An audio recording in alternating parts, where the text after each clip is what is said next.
मुख्यमंत्री एकनाथ शिंदेंनी फाशी संदर्भात केलेल्या विधानावरून महाविकास आघाडीच्या नेत्यांनी शिंदेंवर जोरदार हल्लाबोल केलाय। बलात्काराच्या आरोपीला 2 महिन्यात फाशी दिली असा दावा मुख्यमंत्री शिंदेंनी रत्नागिरीच्या सभेत केला होता। त्यावर कुणाला फाशी दिली, एसआयटी स्थापन करून चौकशी करा असा उपरोधिक टोला उद्धव ठाकरेंनी लगावलाय।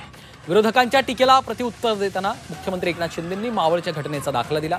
आरोपी तेजस दुर्वीला फाशीची शिक्षा सुनावल्याचं देखील त्यांनी कोल्हापुरातल्या लाडकी बहीण योजनेच्या कार्यक्रमामध्ये बोलताना स्पष्ट केलंय।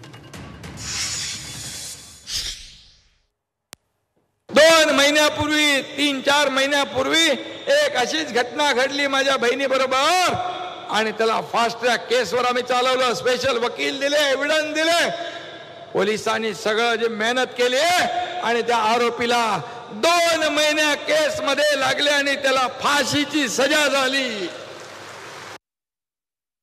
ती जी फाशीची शिक्षा त्यांनी म्हटलं फाशी दिलं गेलं तर त्याच्याबद्दल एक एसआयटी नेमा आणि कोणाला फाशी दिलं आणि कोणती प्रसंग घटना होती त्याची माहिती काढा। त्याच्यासाठी एक वेगळी एसआयटी नेमा आणि त्या एसआयटीच्या माध्यमातून असं कोणाला फास्ट ट्रॅकवरती ती केस चालून फाशी दिले गेले ते सुद्धा एक संशोधन करा।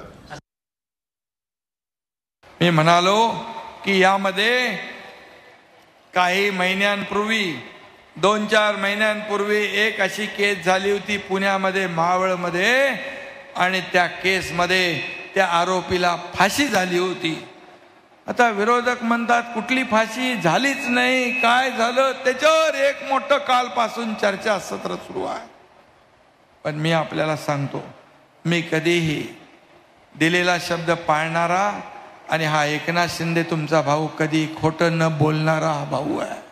आणि म्हणून तुम्हाला मी सांगतो, यामध्ये घटना मावळची होती आणि त्यामध्ये 2024 एप्रिल मे मध्ये त्या तेजस दळवी याला फाशीची सजा झाली।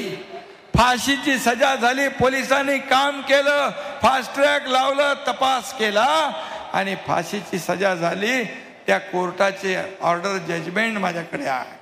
आणि म्हणून विरोधकांनी फक्त राजकारण करताना खोटं बोला पण रेटून बोला, हे सगळं जे काय सुरू आहे हे बंद केलं पाहिजे।